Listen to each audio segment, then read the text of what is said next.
welcome to Hindsight Tonight. I'm Damian Muziani, and here is this week's theme. Enjoy. Leading off, the Centers for Disease Control has revised its guidance on mask wearing for only the 1,000,000,000th time in 2 years. The government agency recommends guarding against the spread of COVID-19 by wearing, and I quote, the most protective mask you can. Really, CDC? Could you be any more vague? Even when you tell Americans exactly what to do, they screw it up, and you know this. Already, we're wearing surgical masks, the N95 valve mask, knitted mask, polypropylene apron, cotton pleated, cotton two-layer, cotton Olsen, cotton weary. Sorry, that's from Scream. The remake is out this weekend.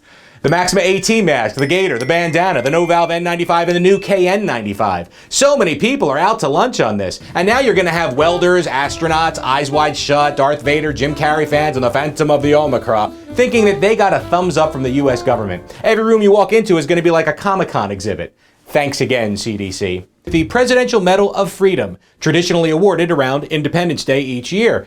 President Joe Biden is set to honor a widely diverse class of 17 individuals this week, nearly half of which are female. By way of comparison, former President Donald Trump gave out 24 medals during his administration, and all but 3 were awarded to men. And I'm sure if he was allowed to give one to himself, he would have added his own name to the list. And why not? The Medal of Freedom has a subjective criteria for recognition. Literally anybody can get one, and nobody can take it back once you have it. Bill Cosby was recognized for 40 years of being an especially meritorious contributor to the nation's cultural endeavors, those endeavors being 60 Quaalude rapes, allegedly. He has a Presidential Medal of Freedom. So does an alleged racist, bigamist, rapist, Lolita Express, invented the casting couch, anti-Semitist, waterboarding, 24-hour racist, filibuster, serial cheater, deadbeat dad, lied on TV, made fun of AIDS patients, Chappaquiddick, and from my cold, dead hands. In 2013, 43% of Barack Obama's Medal of Freedom recipients who were living at the time also, completely coincidentally I might add, donated thousands of dollars to his re-election fund the year before. Why give a thank you card when you can send the very best? Alex Jones finally got the alien space probe he deserved by a jury in Texas last week. Jones has been publicly debunking the Sandy Hook massacre for the last decade as a false flag event staged by crisis actors and gun control proponents. He finally admitted in court that the mass killings were 100% real, and now he has been ordered to pay nearly $50 million in damages to the surviving families.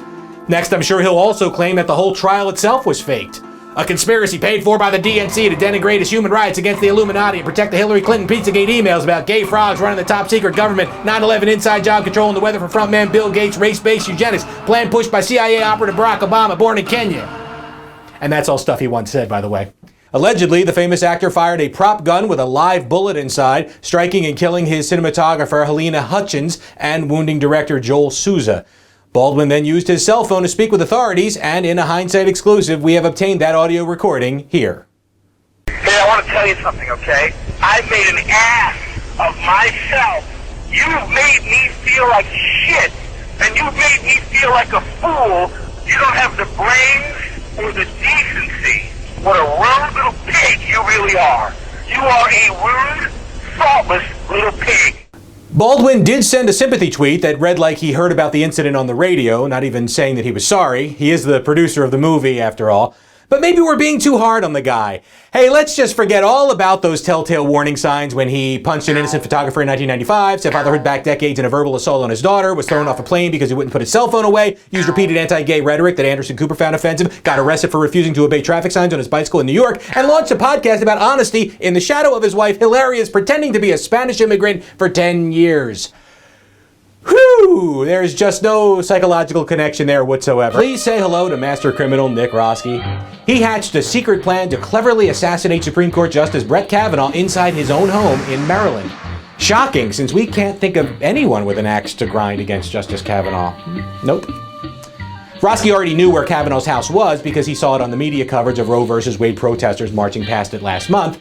Since then, lawmakers have beefed up security in all justice residences. So how could Roski secretly and discreetly find a way to sneak into Kavanaugh's house?